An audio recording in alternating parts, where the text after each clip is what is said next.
talking about how so many couples, they have different demanding jobs, and it requires them to go to sleep sometimes at different times. Sometimes one person wants to stay up and read while the other person is watching TV or something like that, and then somebody wants to go to sleep, and it can be very difficult to get that sleep you need. And so a lot of couples, they're considering this new concept, the sleep divorce. And the sleep divorce, it sounds horrible, but here's the thing. It's considered a proactive thing to prevent you from having a real divorce. So joining me now is Jennifer Hargrave. She is a compassionate family law attorney, and she has seen countless marriages end and it's been stated that snoring was a factor. Jennifer, welcome to Alabama's Morning News on News Radio 105.5 WERC. Good morning. I'm happy to be with you. So Jennifer, tell me about this concept, the sleep divorce. It sounds pretty drastic. It does in our culture, and I really want people to think about this in a different way. Look, most couples, the fact is opposites attract, and so most couples struggle with this issue that they have different sleep habits, and snoring is one of those things, right? So you have a snorer, and then you have somebody who's a light sleeper, and the poor light sleeper is just suffering tremendously because they're not getting enough sleep. But there are other issues too, like a morning person and a night person. Somebody who likes to watch TV before they fall asleep, and the other person who needs silence. And sleeping in separate rooms can really be a healthy way to preserve your marriage.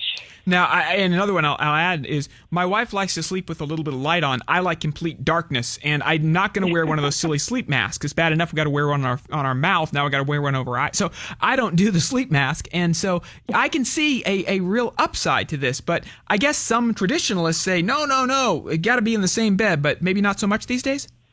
Well, think about it for a second, though, because when we say traditionalist, this is like recent tradition that couples share a bed. I think in the old days, a lot of times they didn't. I know my grandparents slept in separate beds. And in other cultures, they do. I think even in England, it's customary for the man and the woman to have separate bedrooms. But, when you're going to have this conversation, you have to be really careful about how you have it, because can be a minefield where you can really end up causing further destruction in your marriage. So I think if you're going to approach your spouse about sleeping in a separate room, the first thing you need to do is make sure you're not blaming them. Blame is just a destructive trigger in a marriage. And so I think you just need to say, hey, you know what, babe? I love you. I love spending time with you together when we're awake, but I've got to get sleep tonight. And, maybe it's occasional, maybe it's not every night, or maybe it is every night, whatever you need. But the fact is you can't show up as a good partner in your marriage if you're irritated all the time because you're not getting enough sleep. And, Jennifer, thinking back to it, I Love Lucy. Remember Ricky and Lucy, didn't they used to sleep in separate twin beds on either side of the room? Exactly. Of course, I think those were TV rules, but yeah, that was what America was watching is, couples sleeping in their separate beds. But then the Brady Bunch, they were in the same bed by then, so I guess there was a change between the 50s and the 70s, and they said that we're running out of beds, so we're going to sleep in the same bed.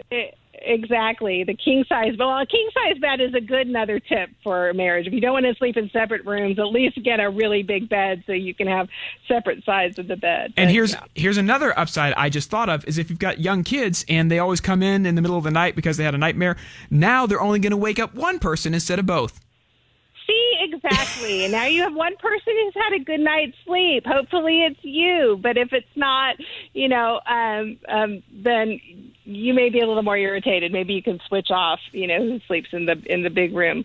But, I think the important thing for couples is if you are able to have this conversation and you're not hurting somebody's feelings and it's not a personal attack on them, you need to make sure you're finding other ways to connect with your partner, right? I don't really think that sleeping 8 hours next to each other is connection and builds connection. So, you need to make sure that you're spending time with each other, obviously having those intimate moments with each other and doing other things to show your love for that person. And I think it can be a healthy part of a marriage. Jennifer Hargrave, all great points. Thank you so much for being on Alabama's Morning News with me.